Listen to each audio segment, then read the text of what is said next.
All right, this is a very different video, but somebody may find it entertaining, hopefully. So, you know, I've been putting a lot of work in the last like 2 weeks into a Frosthaven speedrun.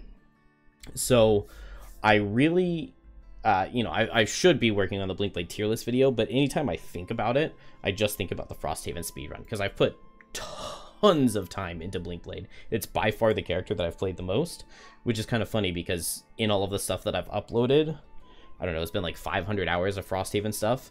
Like, Blinkblade has been in maybe 10. It's definitely the character I've played the least. Maybe that and Shards are the characters I've played the least on this channel. I feel like I've played Shards more than Blinkblade. Anyway, and so I've been thinking a lot about the speedrun. So I'm doing a segmented run. So, you know, I play level 1. I go until I beat it and have a playthrough that I'm happy with. Then I make a save after the outpost phase. And I can load that save and replay the Algox offensive as many times as I want, just loading the save each time until I get a good playthrough of the level. And then we go through, play every level in the game, and then just edit them all into one video, is how a segmented run of this would work. That does mean that I'm able to use like slightly different strategies, and I can go for things that are more RNG heavy, like the retirement goal of having one character loot 5 different types of herbs. Is not something I would normally do in a single segment run. So I have no idea where I was. My son came in, but basically the point where I am now, I have 7 levels completed. It's an hour 14 minutes, about. Yeah, hour 14 minutes and 6 seconds. With 7 levels completed, which is honestly a little slower than I expected. But we are over a fifth of the way done. So it might hit about my goal time of 6 hours, something like that, to complete all 3 main storylines. Anyway, upon my last outpost phase, I spent the morale to double build the garden. So, coming back from our next scenario, we need to put 2 herbs in there, which I want it to be Arrowvine and Axenut. But these are the only Arrowvine and Axenut that I have, which means that I can't make... Yeah, this is a power potion. I think I want a frenzy potion most on Blinkblade. Blinkblade just hit level 3. And I would absolutely love a frenzy potion for right now, but power potion wouldn't be bad. Either way, both of those take the only Axenut that I have. So, the way around that, I could go play Crystal Enclosure next, which is not really what I was intending, but it doesn't seem bad, and I'm just trying to figure out if I want to play Crystal Enclosure or if I want to go... You can probably hear the baby. She's protesting. She's being put to sleep. I looked at the derelict elevator earlier today, and experience and levels shouldn't make any difference on when I play this. Basically, my main goal for right now is to get up to 15 inspiration relatively quickly, so that I can do my second retirement, and then my second retirement will be a double retirement with 15 inspiration to help get us to prosperity 4 for really overpowered potions. That's the main goal with the prosperity, but I'm afraid that I'm really not going to make it. I've mapped it out, and if I can build a building every time I come back to town, I'll make it, but it's going to be very close. I also want that prosperity like sooner than later, because obviously the faster I can get the potions, the stronger I will be. Anyway, I looked at the elevator. That level I should be able to beat pretty easily, but I haven't played it yet. And then that would force link to, or not force link, but optional link to the library, but I would probably do the optional link just because it skips an outpost phase, which is like 2.5 to 3 minutes. So I need to look at the library and come up with a good strat for it. And I might, depending on how long that takes, we might look at the Crystal Enclosure and see which one of those should be done right now. So if I do the library, Kelp would hit level 2. Actually, now that I think about it, Kelp being level 2 for the elevator would actually be kind of good. But we're looking at library right now. Kelp's level 2. I take Slipping into Death. It's really good. Lie in Wait, I think, is really nice, and I do really like this healing ability. Go late, teleport 3 is really, really good. That's like a really good ability for Kelp to have. And to be able to heal yourself is nice, because we don't really have any other self-heal except for this loss on Soul Hunger, which is good, but it's just really painful if you're wounded and you have to play this loss to get rid of the wound. Anyway, I do like this card, Lie in Wait, but slipping into death is just fun. So we're going to take that. I don't know what we're going to take out. We don't need Ink Cloud for this level, so we'll test this. Oh, Crystal Enclosure is not what I meant to pull up.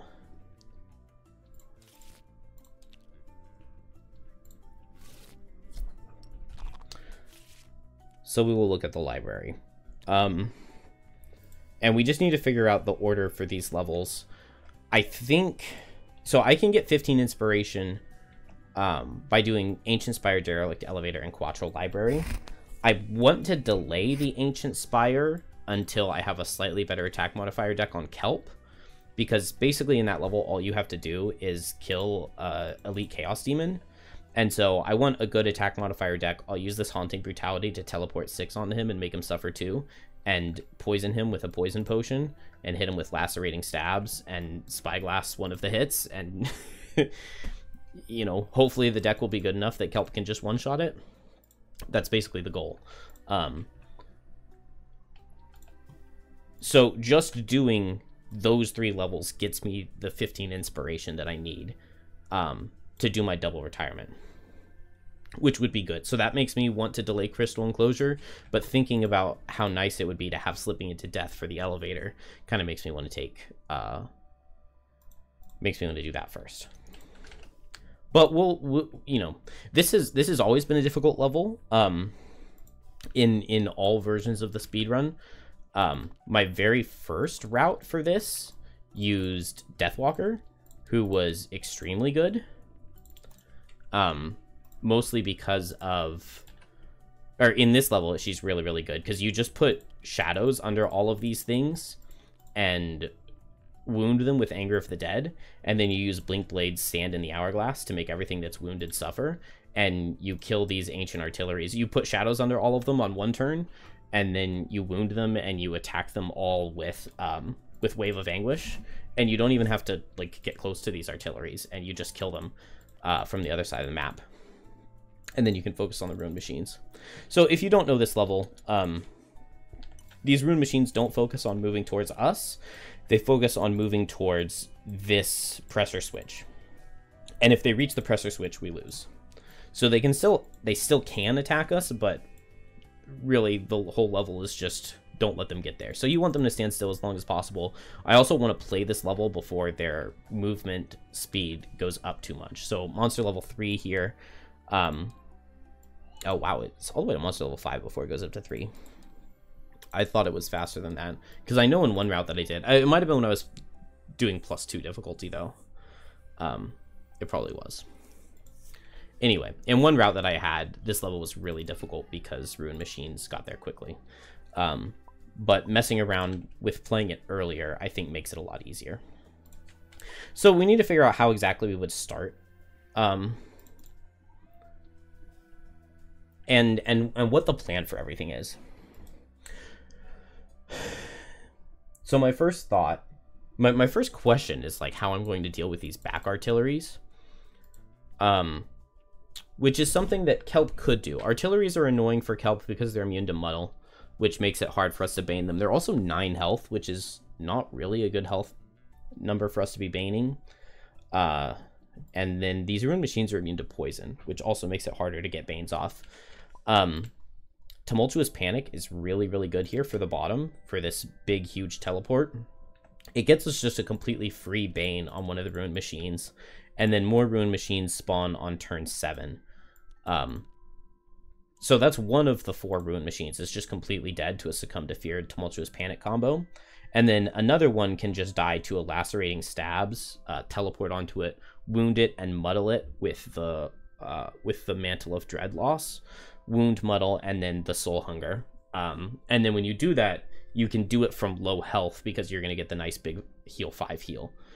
So it doesn't matter if I'm like overcommitted into the artillery, which is really, really nice. It means that Kelp can take out 2 Ruin Machines very quickly and easily. that's probably going to be the 2 that spawn after round 7. I'm thinking that I really kind of just ignore the steel automatons. It's only 2 shield at this level, which 2 shield is a very nice number for Blink Blade because of Twin Strike, because we get to add this Pierce 2.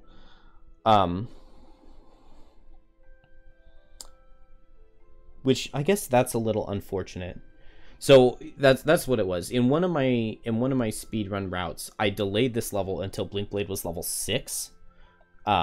Because the combination of Twin Strike with Cascading Reaction and Stab Them All, and Powered Potions and being able to play 3 cards with Breakneck Speed would just one-shot both of the Steel Automatons, which was really nice.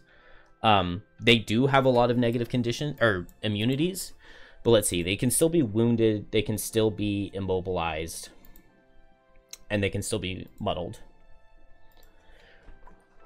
Which means that I can go for like a fast, easy kill onto a Steel Automaton. If I go late and I immobilize with Skewer the Flesh, and then I go fast and I Lacerating Stabs, Wound, Muddle, and Succumb to Fear, Bane, that basically one-shots a Steel Automaton. Not quite, because it's going to do 12 damage total, but nothing in this level can heal.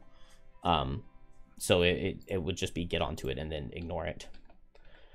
Makes me wonder how I'm going to take out this artillery. So we want to save Tumultuous Panic for the second half, which means that it makes by far the most sense to just start with Tumultuous Panic and Mantle of Dread. This way I can get my wounds and muddles on everything. Wounding is really good in this level. And then I can move and wound this cannon and attack it for 2. And so it's probably just move here, attack for 2, maybe heavy sword it, maybe even spyglass it as well. Heavy sword, spyglass. I guess I also might as well poison vial, right? Because everything else in the level is immune to poison. Immune to poison, immune to poison. So, I mean, I have to poison an artillery, and I would rather it be this one. He's going to be wounded. If I poison him, then I get a strengthened attack for 4 onto a wounded target. So if I deal 1 damage and then the wound, that's 6. Or if I get a +1 and then the wound, that's 6 damage on turn 1. So we would have to wait. We'd have to tank him for 3 turns, which isn't that bad. I guess especially because the scariest thing that they can do is immobilize, but Kelp doesn't really care about immobilize because of the teleports. This is probably making me think that I just want to tap him again next turn, though, because that could just be my turn next turn. Just hit him a little bit and move closer over here. A lot depends on how much these rune machines are going to have moved and how much the steel automatons are going to have moved. I would love to set up a Bane combo onto a steel automaton on turn 2, which maybe that means that I need to commit Soul Hunger into a steel automaton. I feel like I like that. If I can, like, basically take out my these back artilleries on turn 1, or at least get them low enough to where they'll die to wound, and then I Bane this steel automaton and I just do a Twin Strikes combo with Cascading Reaction into this one. I like that. Let's give that a try and see how well that works. I also don't know when/where/if I want to be playing double time for the bottom loss. Let's just try double time top on turn 1 here. I like it with I really like double time while slow, because you get 2 attacks for 2, which is just pretty good. So let's try it. It pairs really well with Temporal Displacement, along with Blink Blade's perk to get a free move 3. So we'll try that. We get attack for 2 with Temporal Displacement, then attack for 3, because we'll Poison Dagger on the first hit. And that's just pretty good. And then that leaves us sitting at 2 time tokens. And then maybe I Drive Recharge on turn 2. Although then that means that I'm not getting, if I'm going slow to Drive Recharge, I'm not getting a benefit. So I guess a lot of it's going to depend on how much this Steel Automaton has moved. Let's just give these cards a try and see what happens. I'm trying to remember the speed of the Immobilize card on artilleries, and I think it's 47, isn't it? So this plan doesn't work around that card. 46. This plan just completely gets screwed over by that. So maybe it's not temporal displacement as the second card. Maybe I need something faster than 46 just for the consistency. So I guess it could be experimental adjustment. I don't love that, but it's fine. We'll give it a try. I really like the idea of doing this other attack, though. I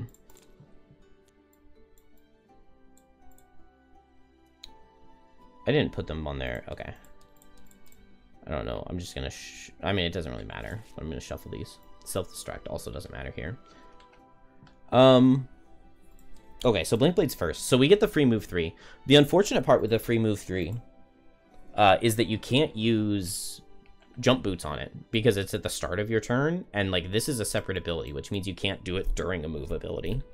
Although I guess that's an argument for why temporal displacement bottom isn't the best, because now with my free move 3 I can move over here, and then I can just do a move 2 on experimental adjustment, and then I get attack 2, attack 2. So we do attack 2 poison, it does 2, and then we have attack 3. Let's make it attack 4 strengthened. 5. So that's 7 all day. I really wanted this thing to be dead. And just 2 attack 2s is basically never going to get us there, is it? This is another place where like Frenzy Potion would be really good, which makes me really want that, but I can't get a Frenzy Potion because I need to have the Axe Nut available to put in the garden. I do have an open potion slot available here. Explosive Vial would also be pretty good, but I can't use it here. Let's see. Attack 2, attack 4, needing to deal 9 damage. If I Muscle Potion, it would be possible, but it's still just not very likely. Yeah, it wouldn't have happened here because I need a +1 and a +2. We'll put a pin in it. You know, right now, this part of the strategy can definitely be improved. Also, if I go to this side, it makes the Steel Automaton go this way, although I don't think that really matters very much, does it? They get +2 moves, so 1, 2, 3, 4. This guy actually reaches me. I did not expect that. I suffer hazardous terrain damage, which is probably 3 here, right? No, it's still just 2. Okay. And then Kelp is going to set Mantle of Dread and move on to the guy. And then attack him for 2. Oh, and I was saying I wanted to use all of these, right? So strengthened attack for 4. Okay. So we move on to him, we wound him, then we poisoned him. And did 4. Then the Ruined Machines just move for 2. And the Ancient Artilleries... Oh, man, this guy's not wounded. So, does that mean that I should just commit a fast turn here? That might be better and more consistent, is to do a fast turn here. Especially because I would love to save my Heavy Sword Spyglass combo for the Steel Automaton, although maybe I don't need Spyglass, maybe I want Muscle Potion, but I do want the Heavy Sword. Because if I'm doing, like, Cascading Reaction on Twin Strike, attack for 3 wound, attack for 3 wound, we're not coming anywhere close to 14 damage. I guess the goal with it, though... So that does sound like a turn 3 plan. Okay, let's reset this. Because I think going fast on turn 1 is going to be better. It feels like it should be more consistent. And then the question is, what exactly am I doing fast? But always wounding sounds really nice, which is making me just think Blurry Jab. I do still have Temporal Displacement bottom. And we don't run into the initiative issue around the Immobilize card with that in mind. Oh, I have also considered putting Hit and Run in for this scenario because you can immobilize the Rune Machines. I just don't think that it's super necessary. So let's try this again.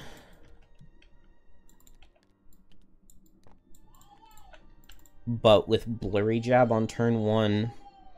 And then what's the bottom? If I want to kill, Temporal Displacement could happen. The problem is just that it's, it would be disadvantaged because I'm already next to him. Other than that, the only bottom I have that does damage right now is Kinetic Transfer. So, I mean, maybe coming back at level 4 would be a good idea because of this precision timing. As long as the difficulty doesn't go up, then that would be really easy to get a kill with. Blurry Jab, is there any... I don't think there's any super good bottom to pair with it. Let's try Temporal Displacement and just see what happens here. Just see what happens.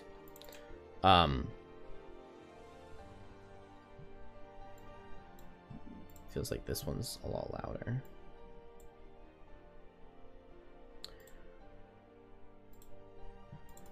And then over here, this seems good.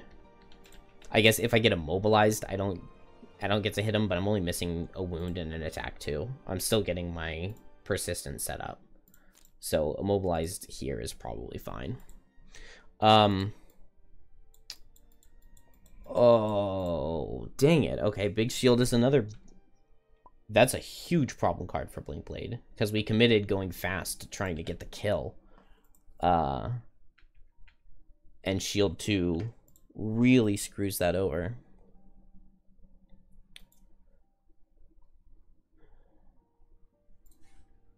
So I guess maybe instead that means that we just go at Experimental Adjustment and we just do a Blurry Jab. Attack for wound. It doesn't feel amazing. But let's try that. So let's pretend that we played this card. And so we get to go first. Get to move up here. Maybe I still want to go on this side, I think. And then we just get attack for wound. I might as well poison here, because I'm probably going to have to do another attack. I could do Temporal Displacement bottom if it weren't for this push card. We'll give it a try. Okay, it just does 4. Man, that's so disappointing.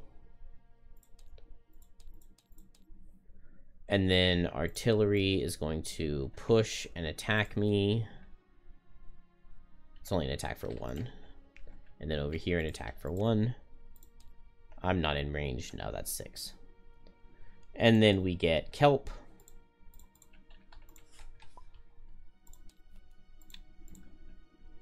Boom. Wounded. Oh, yeah.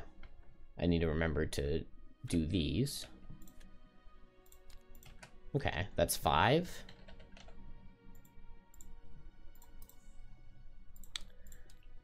Oh, but 2 more because of the shield 2, right? And then the steel automaton. So this guy moves 2, and this guy moves 2. And then rune machines are moving 1. All right. So Blink Blade here is going to have to drive recharge. Has to go slow, so we might as well drive recharge. Can't play Twin Strike, even though the heal would be nice. Maybe I could stand in the Hourglass. Maybe I could. Just to get that heal too. But also maybe it's not necessary. Is there any benefit to double timing here? Playing the double time loss? I would go up to 3 time tokens. With 3 time tokens, I could go fast and play Sand in the Hourglass and play 4 cards in the turn. But then Sand in the Hourglass is one of those cards. So I'm still only playing 3 cards, and I'm spending 3 tokens to do it. But I could do Cascading Reaction plus Twin Strike plus... Twin Strike gets a Pierce 4, but that doesn't help me. I guess if I do that, though... maybe I do need to do that, because then I can play Reckless Augmentation as my leading initiative card. It does mean that I have to start next to a machine, doesn't it? But I can go at 10, which means that I underspeed their really good initiative card. So I like that. Let's give that a try. So drive recharge with double time. I might take a lot of punishment here, though. And like, it doesn't matter what happens on this attempt, because we're trying to make what would be a consistent strategy, right? So I'm not sure. Maybe the strategy is just to come onto this side, because coming over here and having the artillery push gets me really close to these steel automatons, which means that they can do something like heavy footfalls on turn 1, and then their stunning attack on the next turn, which would obviously be really bad, right? And it looks like that is the card that's coming. Shuffle that away. Although, actually, that would have been good for me here, because then they wouldn't reach me. Yeah, these guys stand still with, like, 3 cards. Maybe it's just 2. No, it is 3, because they have a ranged attack with Pierce where they stand still. And then they have their 10 and their stun card. Alright, that's enough blabbering. So, Kelp, I just want to hit this guy, secure the kill, and then move over in this direction. And then I'm thinking I Lacerating Stab Soul Hunger just onto a Steel Automaton immediately. Just with no chill. And so that's making me think that Skewer the Flesh is fine here as my top attack. Which then puts me at doing something like Skull Collection for the initiative. Don't love it. 22's... I guess I can boots it down to 12 if I need to. So it's maybe okay. That's not what I meant to do. I meant to hit start round. But, you know, that's just what we're going to do now. So we attack for 1. It's 2 because of the poison, and we crit, so it'll deal 4. And then 1 more attack. That's going to kill, and we get a trophy. And then now I have a teleport 3. And what are the automatons doing? They're standing still and attacking with range, which is 2 hits into Blink Blade, which is painful. 2 hits for 3. But losing a card to not take damage isn't that bad. So my options here... Okay, Kelp has to be close enough to Lacerating Stab Soul Hunger next turn, right? So if I'm right here, I'm too far away. So I guess that means I have to just get closer, like right there. Actually, from here, 1, 2, 3, 4 is what I played, right? So I can get in there so that I tank myself, but I can't get the wound on early. Getting the wound on early would have been nice if this guy had moved slightly more. Oh well. Artillery, that's reduced damage, so it's just an attack for 2. It does 3. Rune Machines, that's a move 2. Steel Automatons, so this guy into Kelp, this guy into Blink Blade. That's 4. That's 3. Yeah, it was a +1. And then finally, Blink Blade, we get 2 tokens. That, we get the Bless, which could potentially be huge, and double time. And so this cannon really did not die, so maybe it is worth committing Heavy Sword to it. I'm not sure. We also did not get Blink Blade on top of an artillery, which is really bad.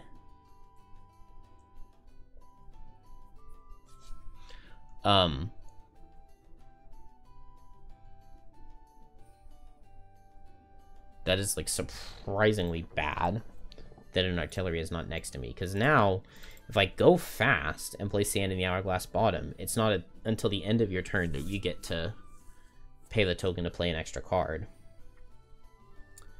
So I can't really do Reckless Augmentation, even though that's what I need for the speed. I could do it just straight with Twin Strike, but then I don't get the bonus cards, which really sucks. So this double time ended up being kind of useless. And I don't have any way to push or pull on Kelp or move an ally or anything. Not going well. Not going well. Alright. That's not too bad, although a lot of suffering can kind of stack up. 5 range card on the artilleries, because it's a circle AoE. So 1, 2, 3, 4, 5. It's gonna be hard to avoid that. I don't know. We'll just see what happens. Might as well go here on Kelp, I feel. So lacerating stabs, teleport, and wound, and then muddle with Mantle of Dread. That's 2 negative conditions, so we can Soul Hunger. And Soul Hunger doesn't cost a trophy to play, which is kind of nice. So 2 experience, 5 health, muddle, a wound, and a bane on this guy. And that's Kelp's turn. Then Blink Blade.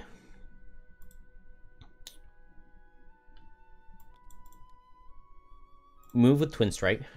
Sets wind. Now we have Pierce 4 on our attacks because of double time. And then we get 4 experience out of Cascading Reaction. That's what you really want. But I mean, I guess it's just going to be attacks. This feels like the time to Muscle Potion. And so, attack for 4. Okay, it does 5, and then attack for 3. I do have this move, and I could move on to the other side, but I don't see much point in doing that. Rune Machines, I don't want to get too close so they don't muddle. So I guess I'll just move here so that this guy doesn't hit me, because the artillery's hitting me no matter where I go.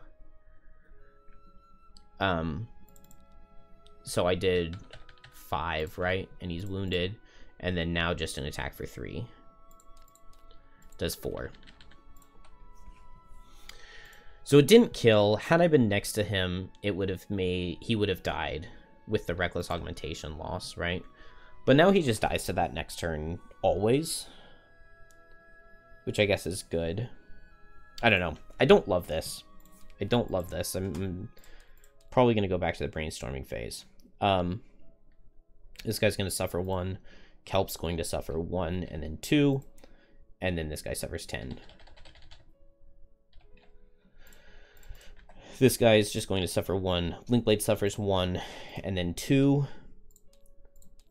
Rune Machines are going to move 2 and then suffer 1.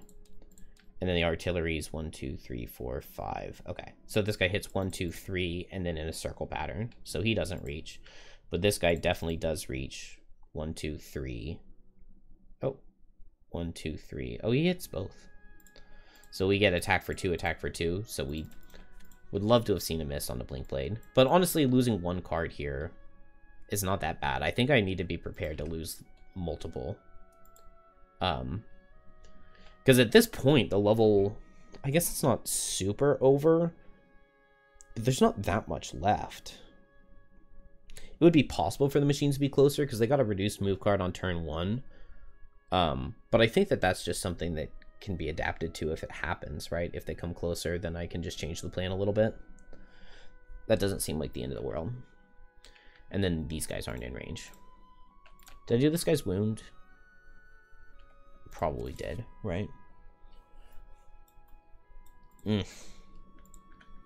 Alright, so Blinkblade, I guess it's Reckless Augmentation with Sand in the Hourglass. Heal myself so that the Suffer 2 doesn't kill me. That's really sad.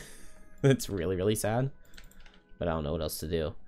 I do have multi-target stun with Staring into the Abyss if I spend a trophy with the Dark from last turn. That doesn't really feel worth it, though. Move here and stun these 2 guys. I don't like that. I don't think that that's good enough. If I had some way to...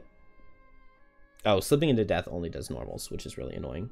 Oh, that would be really cool, though, if I could line up a Slipping into Death from one automaton into the other. That would be really cool. Or, like, a push on Kinetic Transfer to push this guy into the artillery and then Slipping into Death in that way.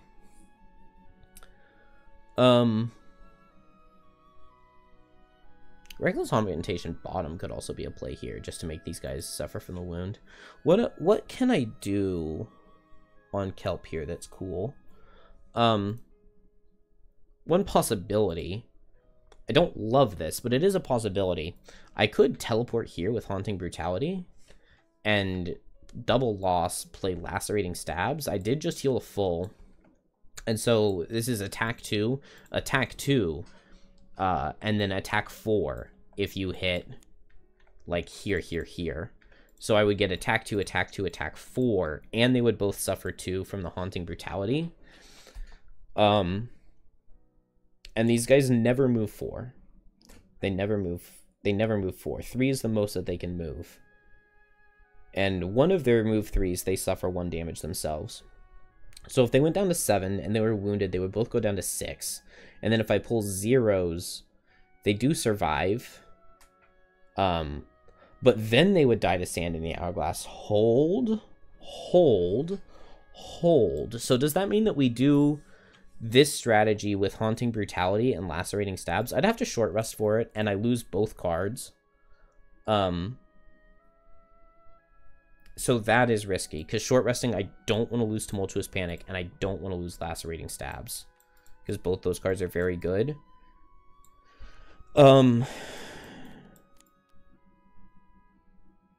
Lacerating Stabs feels like the only thing that I would need to save. So that makes me wonder if there's a way that I could have prevented playing Lacerating Stabs up until this point. And I don't think that there is. But I do really like this idea. So let's give it a try and see what happens, and then see how we would steer out of it if we did lose Lacerating Stabs.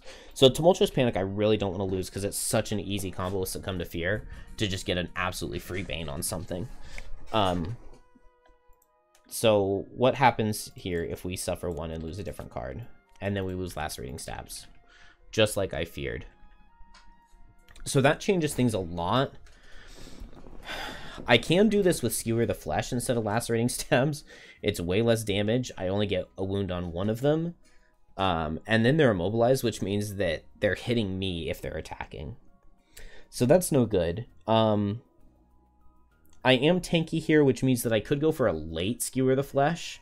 Maybe they don't move. I teleport next to both of them. No, that's horrible. That is not a good idea. So there's really no backup here.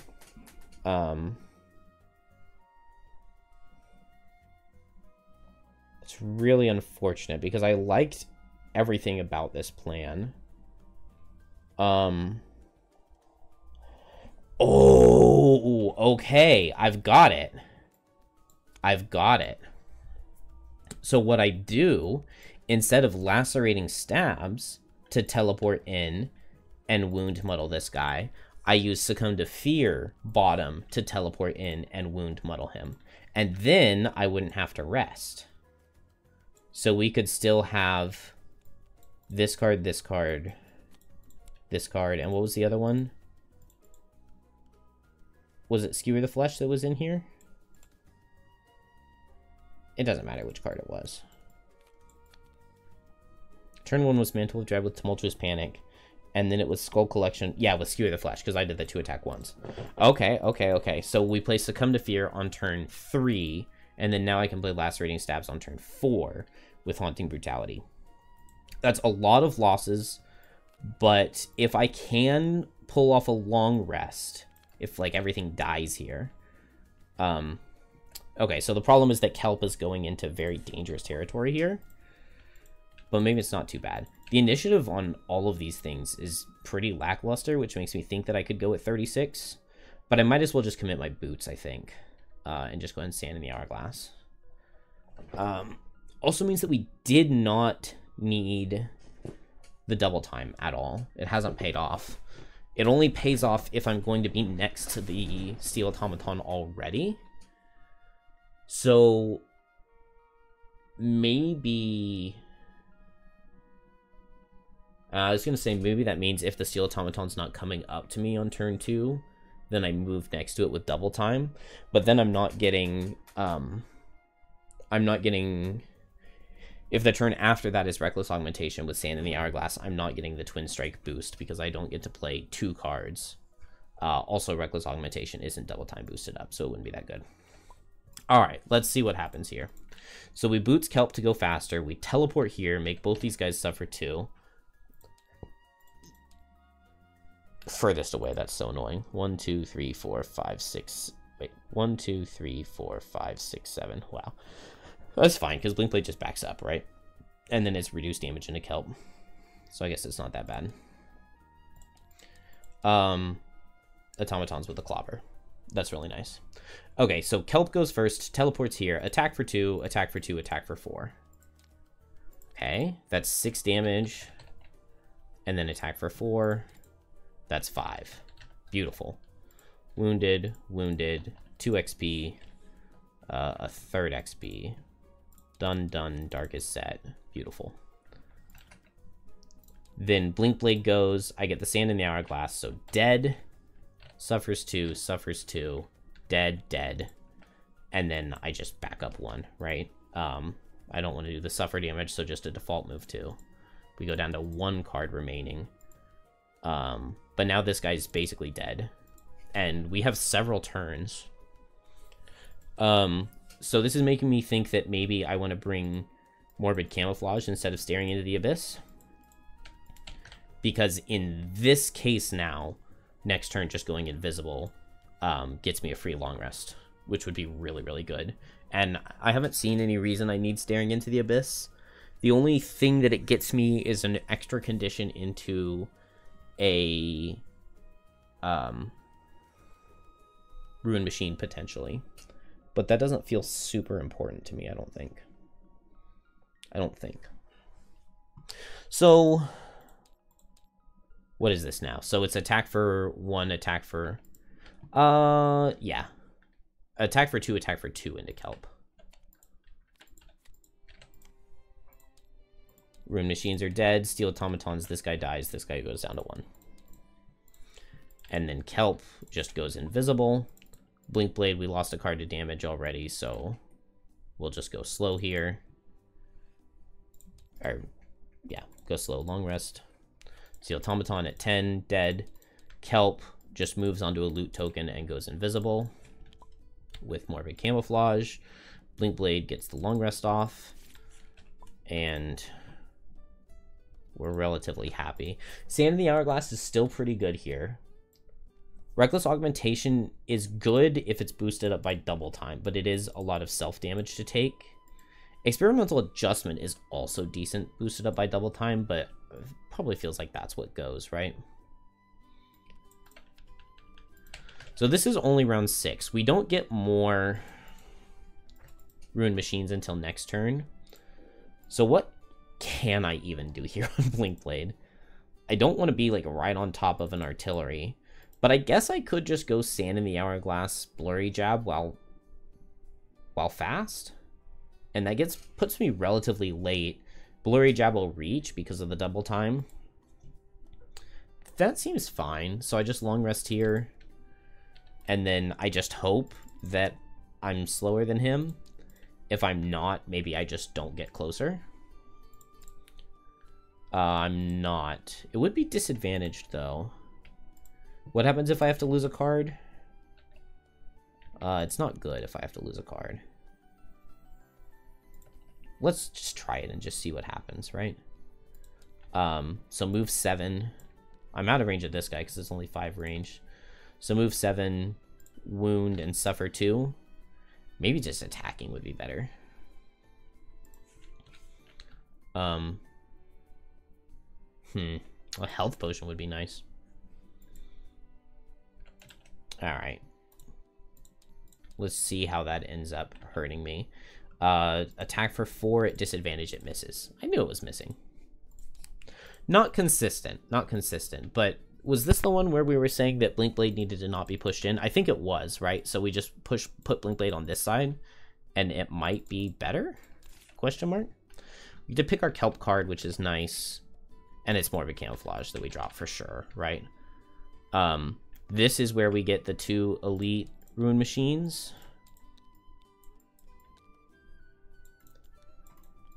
And then the level plays itself from here. I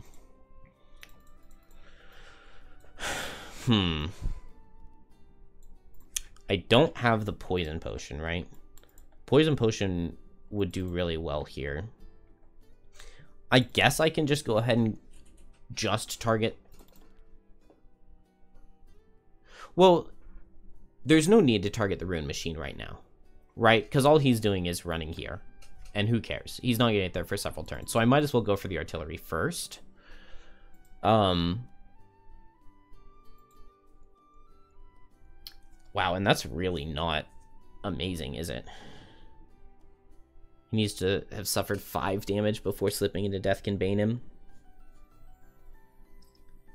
Ugh. I guess I could do that with Tumultuous Panic Top. Skewer the Flesh is nearly as likely. I might have to play both. I think this is fine. If I just do Skull Collection with Tumultuous Panic. Or Skewer the Flesh. Either way. I think it's fine. Blink Blade, we have one more fast turn. The double time is gone. But we have one more fast token. So I don't want the self-damage on Reckless Augmentation, so I guess Twin Strike. It's multiple attacks, which is good. I wanted to set camera.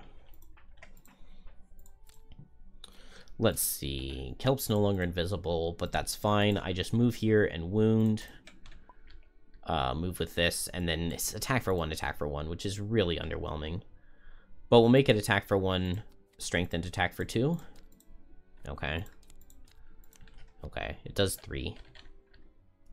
Honestly, it's not nothing. It's just not good.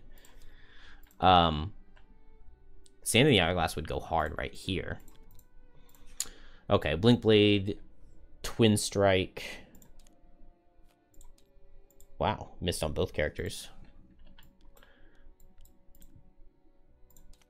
Okay. Okay, that's good. And then now we just use Boots. Jump here with Kinetic Transfer, and both these guys suffer 1. Ruin Machine moves 1, 2, 3. 1, 2, 3. That's nice, because now I can Tumultuous Panic right here and immobilize both. So maybe I go for that, which wasn't exactly what I was planning on.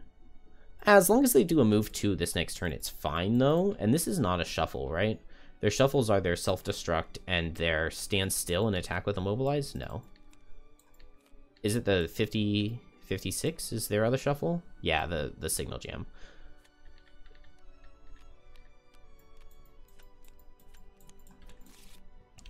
So yeah, their 29 is their other move far card, which they would move 3, and then this thing would be in the way of me immobilizing both, which would be annoying, but I don't think it's the end of the world. And so now we just, this guy dies to wound, we get a trophy, not that it matters. And then this guy does a disadvantage attack for 3. Whew! Close.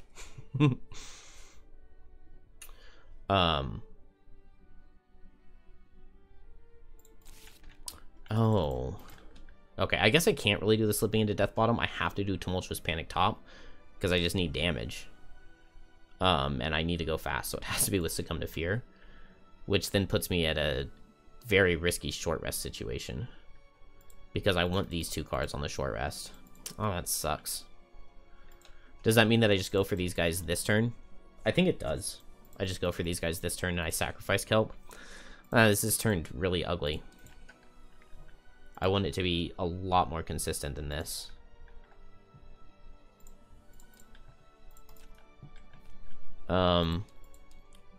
Self-destruct is actually really good to see here, right? Yeah, it's insane. So maybe it just means that I attack for 2. Yeah, I think it does, right? I attack for 2 with Kelp here. It does 3. Then I teleport here and immobilize these guys. And now they can't run away. And I don't disarm.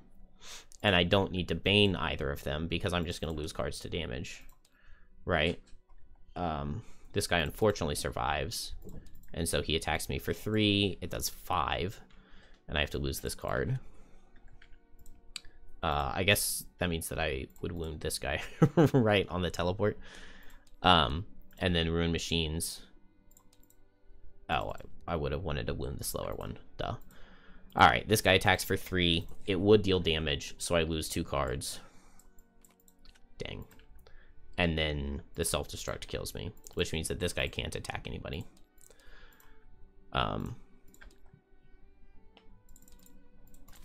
I'm sure it's fine.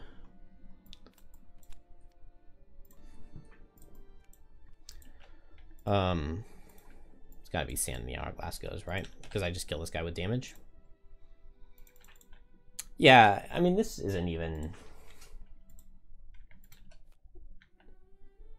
scary, I don't think. Just blurry jab, kinetic transfer. Just 1, 2, 3, 4. Make him suffer 1, and then attack him for 5 with.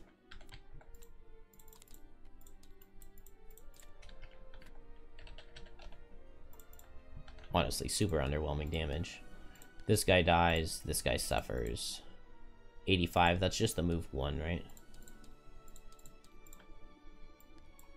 And then he attacks me for 4, and I lose a card.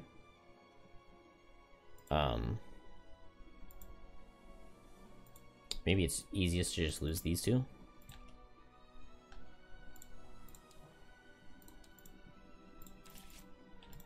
And then I have to go slow, but he can't hit me because his standstill and hit is at 42, and I'd be going at 40.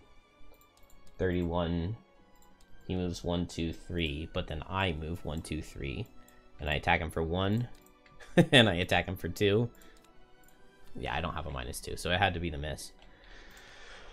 Oh, last turn victory is not good, and I don't know how much RNG went against me there, but maybe just not sending Blink Blade to the back in the beginning fixes it. So let's run it back and try to go fast and try to just do the same strategy and see how it goes.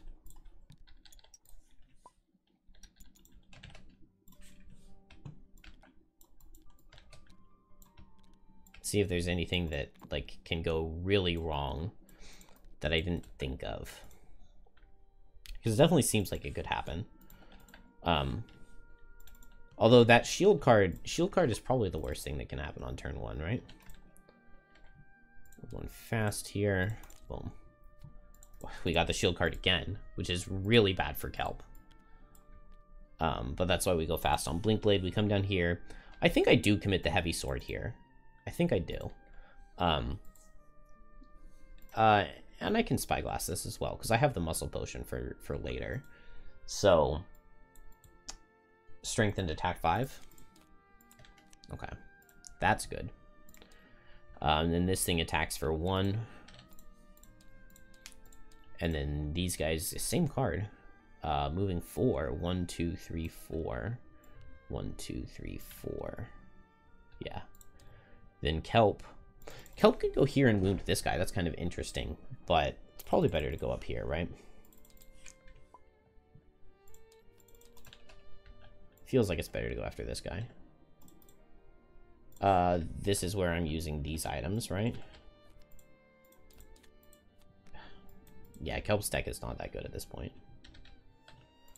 I guess it still does 4. No, 2 less because he's not... He has the shield too. Ugh, that sucks. Is this the same card on all of them as turn 1 last time? Alright, I played Skull Collection with Skewer the Flesh. Not my favorite. We're lagging so much with this background music going. And then here it's just go slow and hope that they move up to me, right? That doesn't feel that likely. But we'll just see what happens, right? That's body block, right? Yeah, that's body block. Okay, cool. So that worked out. I guess Kelp, we get attack for 2, attack for 2. Nice, we deal 6. Not even close. And then I've got move 4, so I just move here because I want to get closer to these guys, and they're moving 2 with their nothing special. Beautiful. So this guy gets his wound. Oh, okay, so if I can reach him on turn 2, then I don't have to play the Bane card. Because if I can reach him on turn 2, I get the wound sooner. That's nice. Okay, so this has gone so much better. This guy suffers 1. This guy just moves up here. They don't attack or anything. This guy just dies. Other ones aren't in range, and these guys move 2. and then Blink Blade. So now he is up on me. So I can go for this. Now, is it worth it to play the Sand in the Hourglass? Honestly, maybe the play is just Reckless Augmentation, Kinetic Transfer bottom. Because this doubled damage on the bottom becoming an attack 2 is like, it's actually pretty good. And then the Reckless Augmentation being doubled, we get the doubled Pierce. And so this is attack for 7. Attack for 7, suffer 2 is not bad.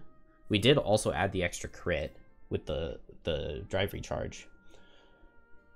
It means that I'm not getting the Cascading Reaction Twin Strike combo, but that's fine. Cascading Reaction on one of these guys could be really good. Or maybe just into a cannon. If I can rest and get my Poison Dagger Heavy Sword Spyglass combo to get attack 3, strengthened attack 5 wound. It's quite nice. So what is the bottom here if it's not Succumb to Fear? It probably has to be, because I don't want to go slow, super slow with Sipping into Death. I would let... Emotionally, I want to save Succumb to Fear, but actually it does make sense as the most logical card to play here. So I think committing Jump Shoes here is good. Jump to this other side, make him suffer 2 with Kinetic Transfer, and then attack him for 7 and Muscle Potion. Oh, and we got the Bless, and he just dies. I guess I should have attacked first. Then I suffer 1, and then I suffer 1. And get 2 XP. We did Blurry Jab on turn 1 too, right? So just make sure we account for all that XP. Stand still out of machine, or yeah, machines. 1, 2, 3, 4, 5, 6. We're still in range 6 though, which is just beautiful. And then artilleries do nothing. And then, oh, I skipped Kelp. Doesn't really matter where we go. And we just muddle him with our bottom. And then we get this. Kind of wasting the heal. But I guess it's fine, right? And then he attacks at disadvantage. And he does 3. Really not that bad. Did I do the wound damage already? No, because he was wounded last turn. So he's like dead. And then yeah, I mean, I see no reason not to do this lacerating stabs combo. And then I can just go slow here. The only downside to going at 49 is if the machines get their stupid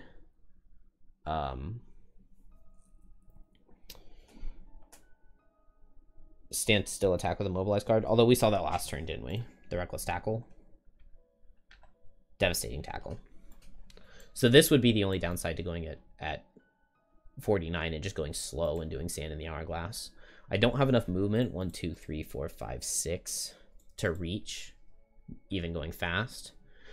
Unless I short rest and play Blurry Jab. Honestly, that feels worth it.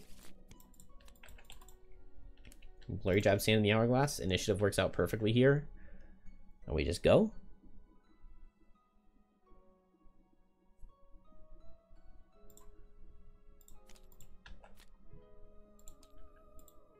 I guess I'm wasting the strength in a bit, but none of my other move cards would make it. I could bring Power Leak for the movement loss, because then Power Leak here I would be able to play without having to short rest and burn a card. Or well, I would have to burn a card, but I wouldn't have to short rest. Which I like the idea of not short resting so that I can get a long rest to get my items back. And we have a lot of time until turn 7. But so Kelp just goes here. What are the artillery? Yeah, artillery is what I was thinking. They're hitting hard. That's unfortunate. But Blink Blade tanks 1, so it's not that bad. Okay, so that's a cool thing.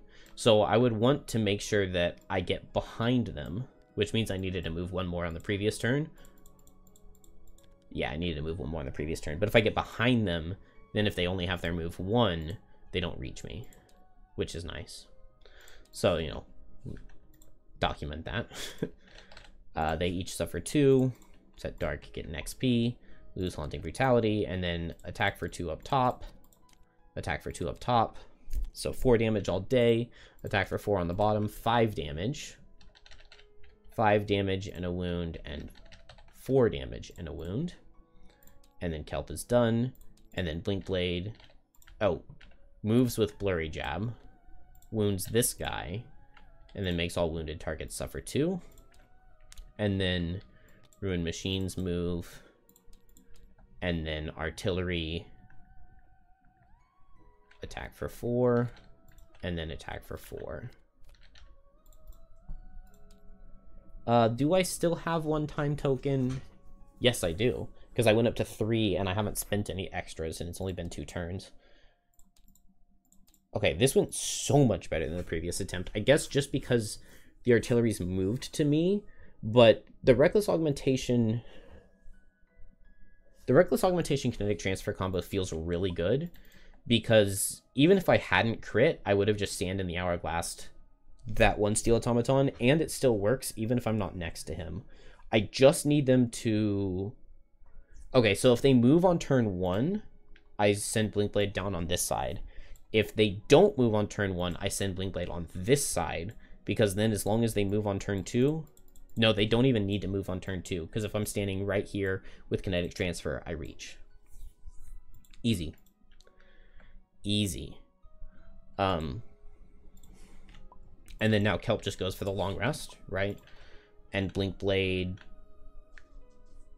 I get 1 more fast turn, so I'll just do Twin Strike, I guess. Honestly, this feels like a fine time to just go slow. Build up another token for when this guy comes. So Kelp moves here and goes invisible. Blink Blade, attack for 1, attack for 2. I don't have any items here, right? Poison Dagger? Okay, cool. Yeah, I didn't use it in the beginning. So attack for 1, attack for 3. And it does 4. And then this guy dies to wound. This guy's not in range. And this guy... Oh, he does 4 at disadvantage. Not too bad. Wow, they're still not even here. So it's definitely a Kelp long rest. Blink Blade. I've got 1 more turn of double time. I guess experience-wise, I want as much XP as possible on Blink Blade. So it kind of makes sense to play Cascading Reaction. Oh, it makes sense to play Cascading Reaction while fast, which means that I want to play it next turn. I could just long rest here. Because what do I care about losing Experimental Adjustment? Honestly, that feels like the play. Just long rest both. Because, yeah, we were most likely to get something like this, where... Okay, well, where it pulls like a demon. And a temporal adjustment's totally fine to go, right? And then Experimental Adjustment. Slipping into death. So no use for slipping into death here, so it might be worth it to bring one of these other cards. Maybe Staring into the Abyss. Maybe Ink Cloud for the invisibility, but I highly doubt it. And then this is round 7. Wow. That song is so much louder than the previous one.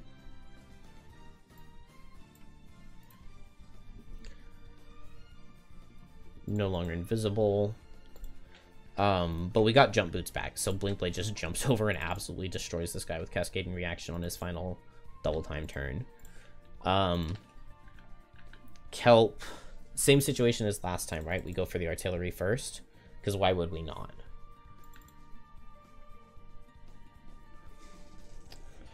Man, it makes the most sense.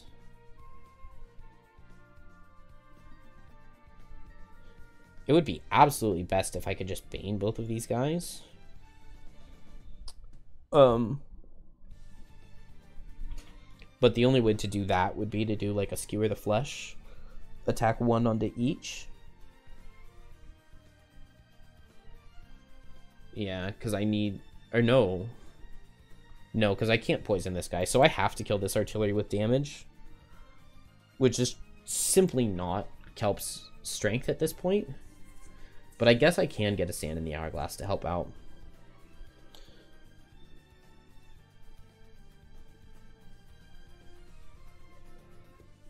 Oh, I really wish I didn't have to save Tumultuous Panic.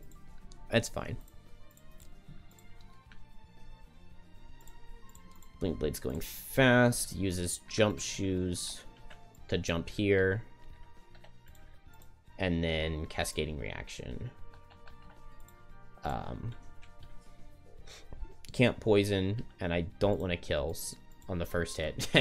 There's the crit, so... had I heavy sworded, it would have killed. What? Why did the last 2 health not go? And then might as well Spyglass the second one. Wow, it was crit miss. We already got the XP, done. Kelp, just move 4. Wound this guy. Attack 1 is really underwhelming. Strengthen Spyglass the second one. Yeah. Okay, well, it's gonna be underwhelming no matter what. That's 3 damage. Rune Machine, gonna muddle me, that doesn't matter at all. And then the artillery will push me away. Attack for 2. That's fine, we didn't need more of a camouflage. Okay, so it's looking like Kelp is never killing its final guy, but, I mean, Kelp is basically a level 1 character here, so we can't judge him too harshly. And yeah, I do have a fast token, so 2052, I'll have to use boots, but it's fine. Just use boots to go faster on Kelp. Teleport here. Boom, boom, boom. And then Bane.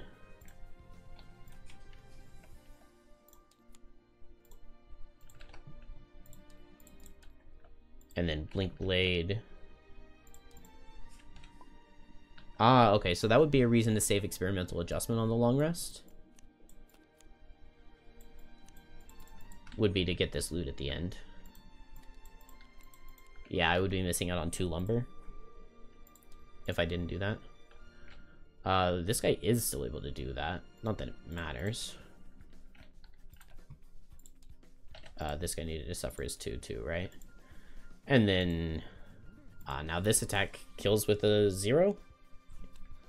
He was due to miss. All right, and then Blink Blade can win just by long resting.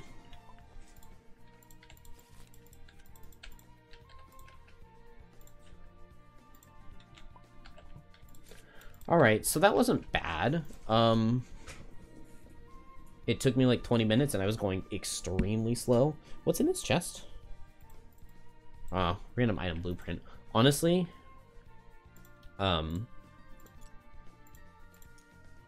there's only one random item blueprint that's worth anything, but it's so good.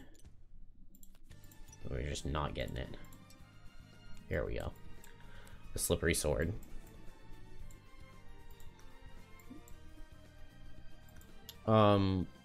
Yeah, it's really expensive is the problem. Because it costs a wood, a hide, 2 the same of any resource for 90 for the unstable mixture, and then a power potion? Or is this power potion muscle potion?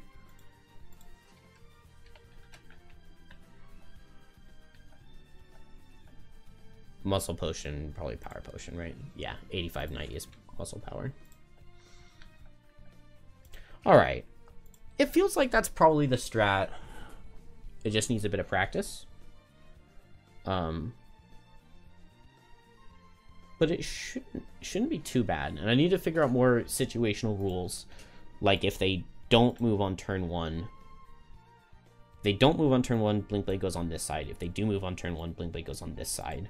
Don't lose the experimental adjustment card because I might want loot out of it. Or might be able to get loot out of it. The other thing to consider, I I'm missing the XP that I would have gotten from the elevator on these characters. Although that wouldn't... I guess that XP would just be the equivalent of what I've gotten just now, right? So I'd be about right here. If I do play 10 first, I'm just wondering if I could get another level, but it doesn't look like I could. What does Elevator give? Does Elevator give inspiration and Library gives experience as a scenario reward? I believe this scenario gives like 10 experience each. Yeah, 10 experience each. Which, does that mean that I want to play this right now? What is happening to my difficulty as I level up? Because I'm 3 and 2 right now. Yeah, 3 and 2. The 10 XP plus the scenario reward for this, plus the previous level, will probably put me at 4 and 3. And it looks like 4 and 3 would probably increase my difficulty, right?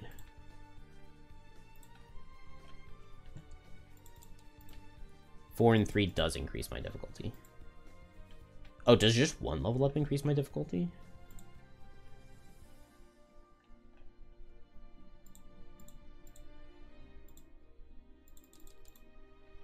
I'm not sure if that... Yeah, it does. Okay.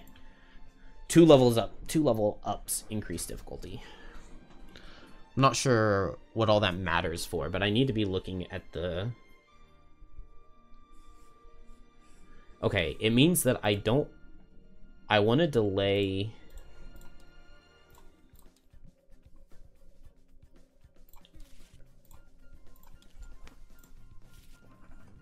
I want to wait, or I want to do Ancient Spire before the difficulty goes up, which means before Kelp hits level 3. I want Kelp to still be level 2.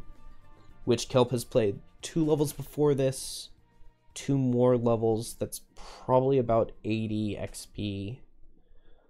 So it's very close if I play Elevator and Library. But as long as I don't get XP from any road event or something, I think I'll still be under level 3. I think I should be. It's just that the experience on this is a bit messed up. So maybe I just kind of hold off a little bit on experience on Kelp, because what happens to the boss here? 18 health versus 21.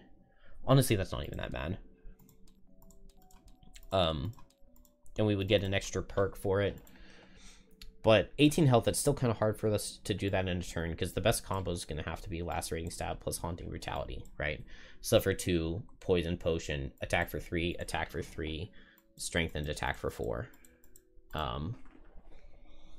3, 3, 4 with a Suffer 2. So he's 18 health goes down to 16, and then the wound would be 15. And then attack for 3, 3, 4. If we get plus ones, that would be 4, 4, 5. 4, 4, 5 is, what, 13? So we basically need a crit to one-shot him. A crit and good pulls with the other hits to one-shot him at level 2. But, it shouldn't be that bad, because turn 1, I just get closer, and then turn 2, I teleport onto him. And he's gone. What's the reward here? The Chaos Cannon. Doesn't feel... I don't think I would ever build it. Probably cost some sort of herb. 86, that's definitely an herb. Is that this one? This one? No. I'm thinking of the Flame Vial. No, that's 96. What's 86? Element Potion for Chaos Cannon. Alright. I think that's that.